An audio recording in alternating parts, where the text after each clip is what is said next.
काहिंके जीवन हारिले संचिता उगले कास्टिंग बेले किए तांकु करुथिला हैरान रूपेली परदार कला रहस्य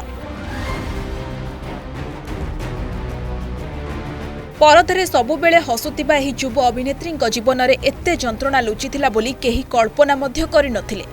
टीवी अभिनेत्री संचिता उगले अकाल मृत्यु एबे सारा मनोरंजन जगत को स्तब्ध कर देछि।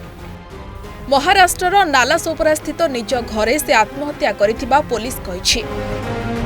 मृत्यु बेलकु तांको बयस मात्र 22 वर्ष थिला। तेबे घटना परे संचिता भाई आकाश उगले एक संगीन अभियोग आनिछंती। तांको कहबा अनुसार संचिता दीर्घ दिन धरी मानसिक चापरे थिले। किछि कास्टिंग एजेंट एवं इंडस्ट्री सह जड़ित लोक संचिता को मानसिक भावे हैरान करुथिले। लगातार चाप और हारासमेंट तांको भितरु भांगी देइथिला बोली से दाबी करिसंती।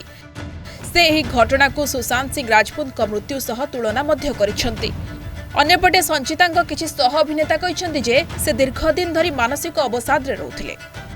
वो कास्टिंग वाले लोग हैं, वो परेशान करते थे, टेक्सटिंग करते थे and bar bar mentally harass करते थे, जिसकी वजह से मेरी बहन परेशान थी।